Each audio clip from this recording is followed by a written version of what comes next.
Hello, everyone, and welcome. Of course, I am the Bleed Father, also known as Kiltman. I am solo today. Mikey is currently uh, out for the evening. He's taking care of some stuff. He has to submit some plans for his job. And unfortunately, Papa Oso won't be here until later tonight when we do CMLL. Also, just realized my graphics haven't loaded. Where the heck did they go? Where? Hello? Give me 2 seconds. I just realized I am missing something. Where did you go? Where did you go? Where did it go? I had it. There is my. It's fun.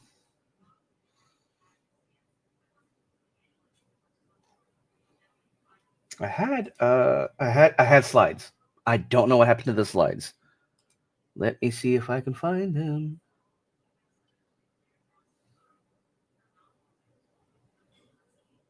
Into my outro.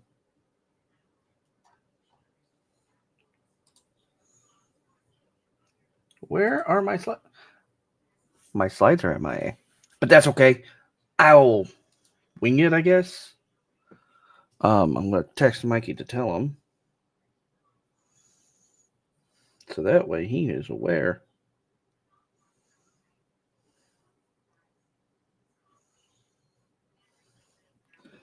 Wait, I might. Hold on.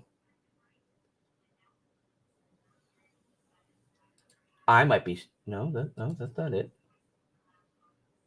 Where did he go? It's not quite a live stream if you don't have technical problems. Usually, it's Mikey with the the tech issues. Man, that kind of frustrates me a little bit because I want to be able to show you stuff. I want to be able to talk about last night. I want to be able to go over everything in detail, and it's like it's frustrating that I can't show you things and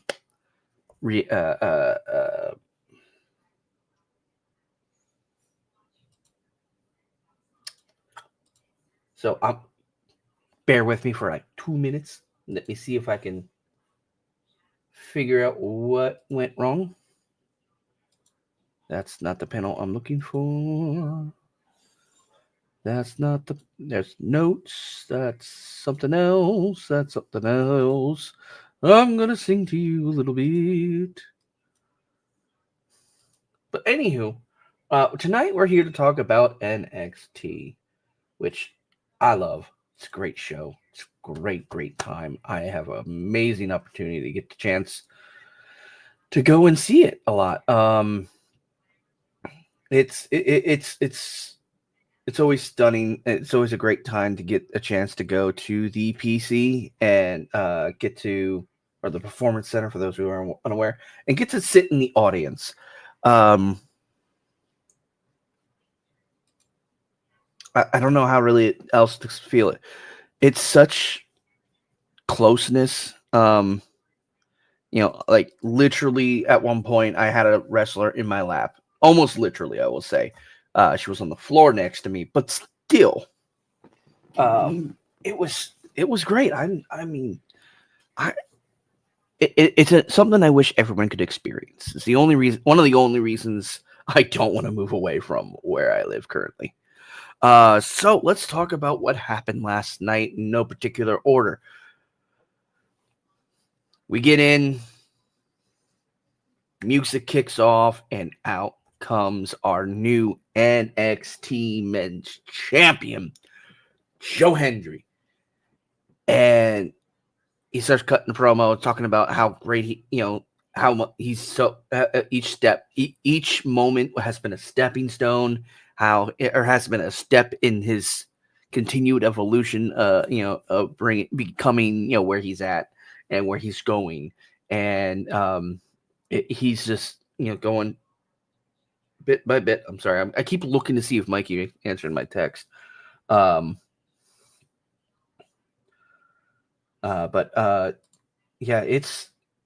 it's been 1 week. Sorry. My brain can be very, very stupid. Sorry, I'm digging through things. I get distracted relatively easy, and I see, ooh, look, shiny. Let me go look at that and see if that's there. It's not there. Okay, cool. Well, I lost it. Anyway, moving on.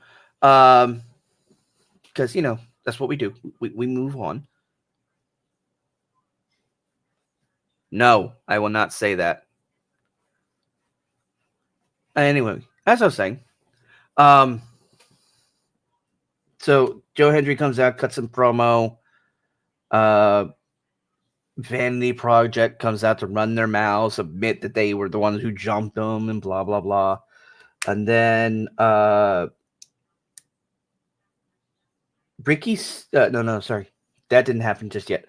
So then they're running their mouth, and so they attack him with 3-on-1, and so they basically get a championship match set for later that night. Whatever the dude his name is, I can't remember off the top of my head because my brain is full of stuff. And then trying to think who was next, because next I believe it was Jada Parker versus Blake Monroe, which felt really, really one-sided. At the beginning of it, it felt really anti-Jada for a little bit, like at least in the way that everything was staging, everything was choreographed.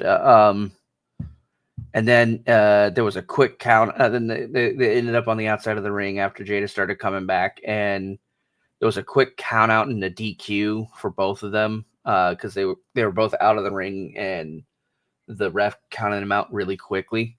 And then Jada just went to whooping on Blake, and security came out, tried to separate them. One of the dudes got kicked straight in the balls. He jumped like 2 feet off the ground.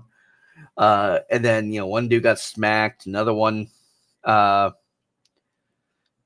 shoved. And then the dude she kicked in the balls got Sparta kicked into the barricade.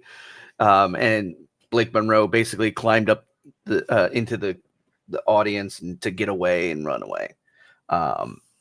We all know Jada don't play. Miss Parker is going to whoop some ass, and it's going to be great, and I'm loving it because I wanted her to come back and have a cool, chill time, and then they decided to bring Blake into this, and Blake Monroe, I believe, is still trying to find that character, and they just let Jada go full whooping. And then let's see what else is there. There's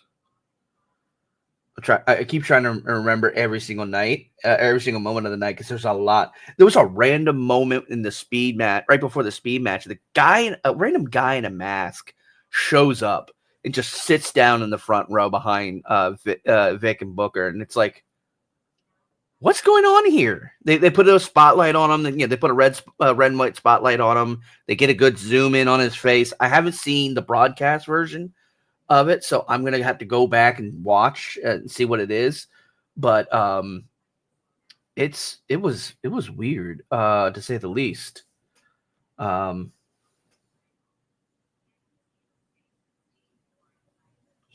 Oh,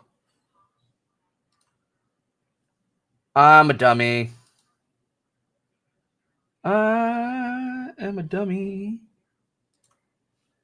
I'm a dummy. I'm a dummy. There we are.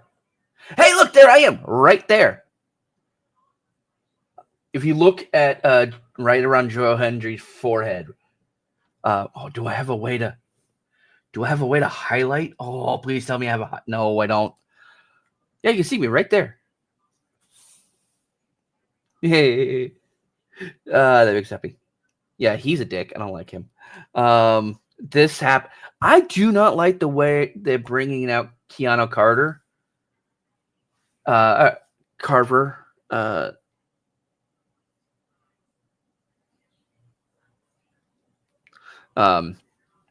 It's just it's not cool. I think it's very stereotypical. It's very, and it's not like a good stereotype. It's just very.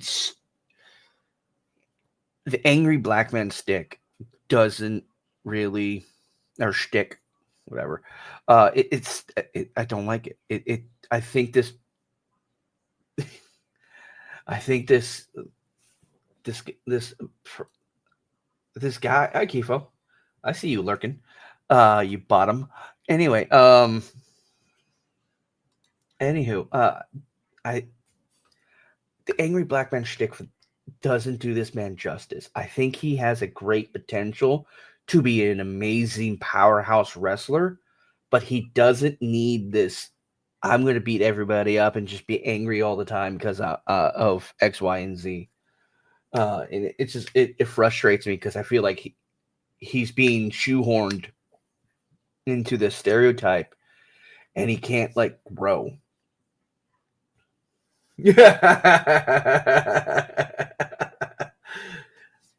I love you too, Kifo. Anyway, moving on. Yeah, so he wants a match for the title instead of this dickhead. Bye.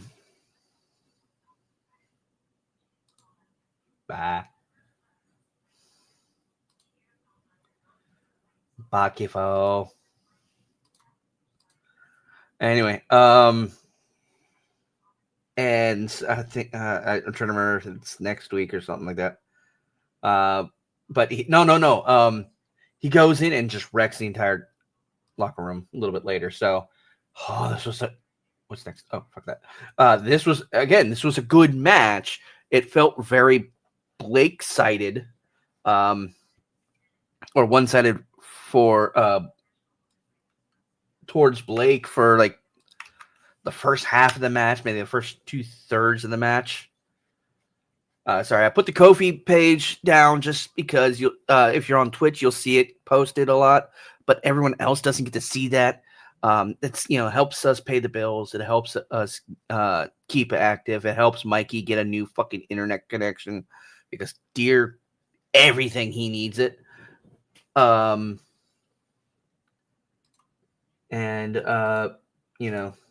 Donate what you can when you can. Don't overextend yourself, please and thank you.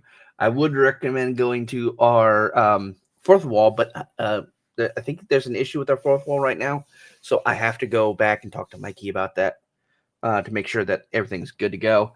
But this was great. Jada beat the brakes off of Blake, and it's going to keep doing so going forward, and I'm loving every minute of it. I don't like this at all. This faction irritates me.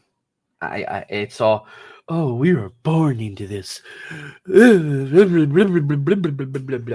fucking annoying. And also, I swear, his beard has to be like painted on to be that crisp and that lined up. Sometimes there's times where I will look at the video footage, like if I was like watching the broadcast again, or I don't go. Like I'm not going next week because I have a lot I have to get done around the house, as well as also it's a schlep for me to get over there. And I don't get paid until Friday, so I want to save as much gas as possible. But I've looked at his face and looked as close to I can at his beard, and I'm like, is that painted on? It literally looks drawn on. But anyway, this is some bullshit. This is more leading to Chase U shutting down completely. And honestly, I think I feel for Chase U because I really like the character. And I think he'd be great. And you know what would be even better is if Chase U came up to the main roster. If it just Chase himself and brought Chase U up to the main roster and took the Alpha Babes under his wing, and that would be kind of cool. All right, this is the Speed Championship. This one was actually really cool. It was a good match. It was really quick. I didn't really pay too much close attention to it, mostly because I was dealing with phone issues. The only thing I can say really is Josh gets more hate than necessary. Like, I kind of got it like when I first started watching NXT and was involved with it, starting to get involved with NXT. He got a lot of hate. He was trolly a little bit, but all he does now is lose. He doesn't win anything. He's now becoming there to put other people over, and I feel like his character is just there to be hated for no reason, and it's not great. I don't like it. Eli Knight picks up the win. I think it's Eli Knight. He dude on the left picks up the win. I remember his name's Eli. I just can't remember. Hold on. It's for this very reason I was texting Mikey all throughout the show last night. Tatum, between this and the fucking last slide, Tatum had a good promo.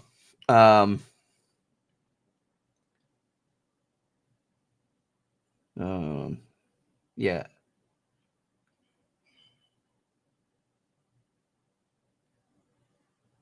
Yeah, Josh Graves or Josh something like that. I don't remember.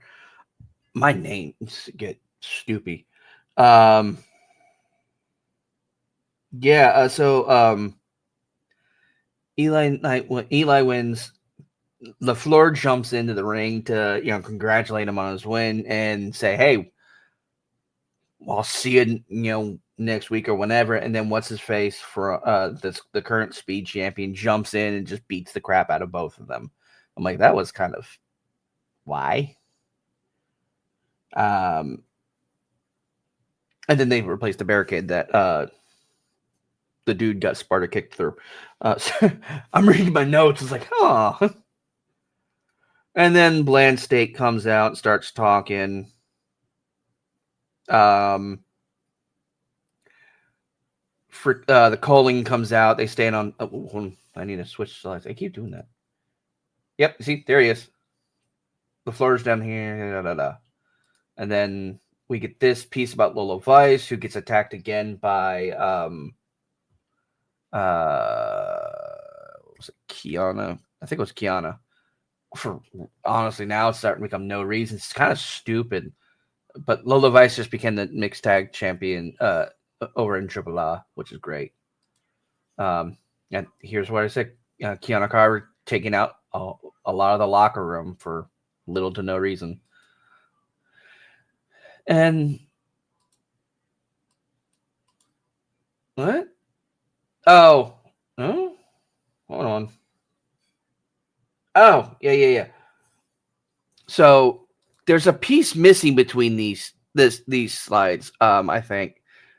So before we get to this guy, Dark State comes out, or as I call them, Bland State, because they're boring as shit.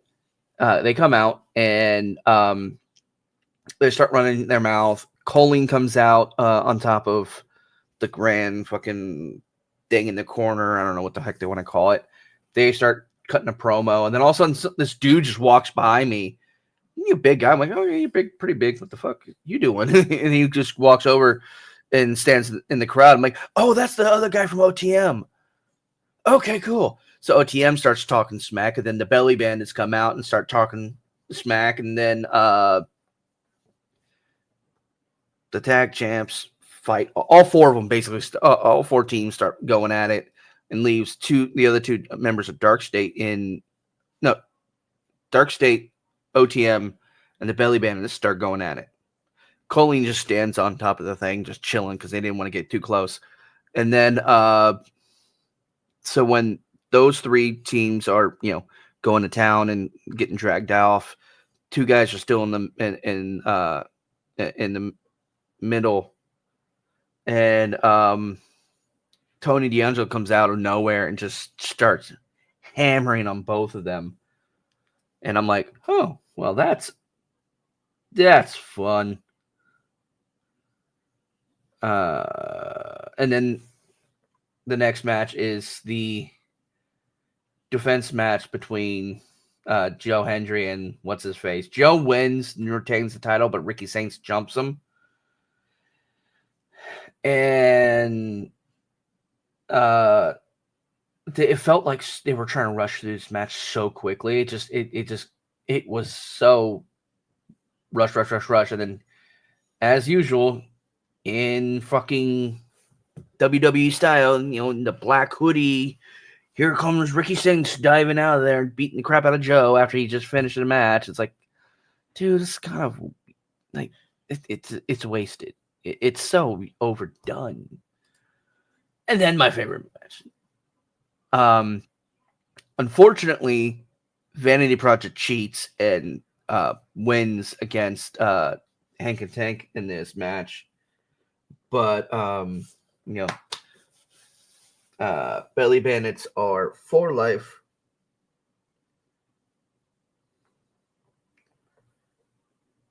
Sorry, I'm reading my notes. I have to make sure I stay on task. I get distracted easily. And I love the Belly Bandits. I won't lie. These guys they are so much fun. They interact well with the crowd.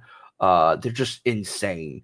And as I said, the Vanity Project cheat and do a cheap trick. What's his face? The Evolve champion comes down, takes out Hank while he's hanging over the ropes, and the Vanity Project picks up the pin while everyone else is distracted, and it's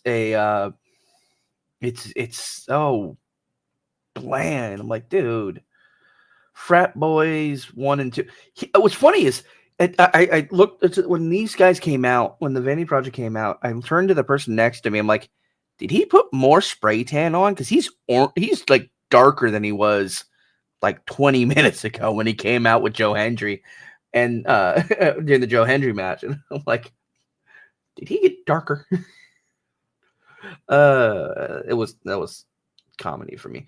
But I love the Belly Bandits. I'm not gonna lie, they're easily my favorite tag team right now.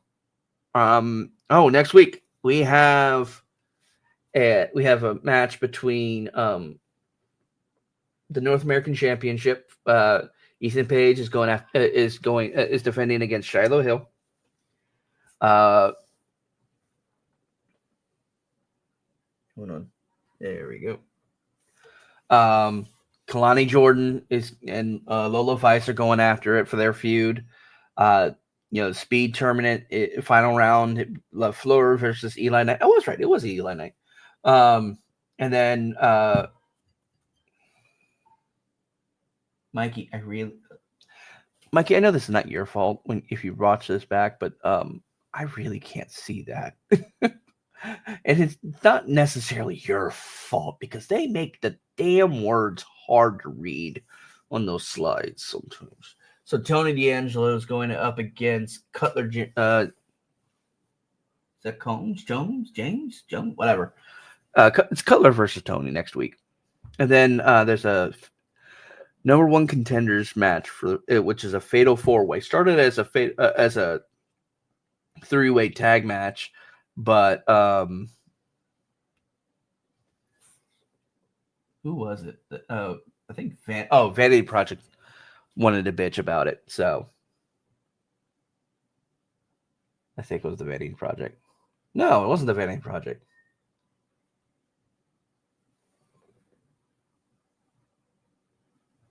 Okay. Well, one of them was complaining to Robert Stone, and Robert Stone made it a four-way match for the number one contender for the NXT tag team. I hate this. I hated this match so much. The match itself was great. There was a couple botches and a couple intentional screw-ups that I didn't like, which was the ref calling tags went wrong. Like Zarya would run into, got pushed into to Sol Ruca, and he called it a tag. I'm like, that's not a tag. Like, literally, Sol's like this on the rope, and at the last tag gets knocked off the rope by Zarya because Zarya got pushed into her, and they called it a tag. And I'm like, that's not a tag. And they're trying to push this narrative of the breakup between Sol Ruca and Zarya so hard. It's stupid. It's unnecessary. I don't like it at all. And I honestly think they're doing a disservice to Zarya. And the storytelling is lazy. Um, I loved watching Ren QCC in this match. They were great. They did an amazing job. It was a good match to watch. Just the storytelling behind it sucked. Sol Ruka picked up the win for this and is down the number 1 contender. And after this, yeah, they literally sat there like that for like 2 minutes, and it was kind of stupid, in all honesty. Like they're just sitting there brooding at each other, and then fucking Fatal Attraction comes out, and or whatever their names are, and JC Jane's up there like, oh, look at me, I have this tag, and has a hand stand there for 60 seconds dangling it, and it's like, it's so stupid. It's unnecessary. Like, you didn't need to do all this. This breakup is they're fast tracking this breakup more so than they are the Judgment Day breakup they should be doing for fucking months now. But yeah, that was pretty much all of last night. But I want to go back to slide number 2. Because there I am. Mikey got me in this shot. Sorry. I'm sorry, guys. That just makes me laugh. It makes me smile a little bit. And I'm in the shot. I'm a little happy by that. Because you can, if you watch the CW last night, you'll see me in multiple shots actually. And technically they filmed 2 matches for LFG before everything went off or went on the air, and so I'm going to be in LFG too. So yay, that's awesome. Anywho, that's pretty much it for me tonight. Papa Oso will be joining me later tonight for CML. Well, most likely him and I will just, I'll let him just run and I'll just shut up and let him talk. And we'll go from there. So we'll see if you feel like come back around, what was it, 10-ish?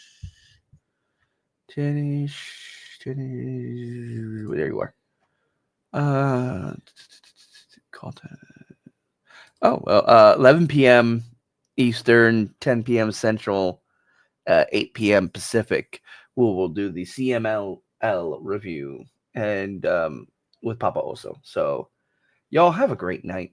Be safe. Love one another. Stay iconic, and always remember you deserve to finish your story. Cheers.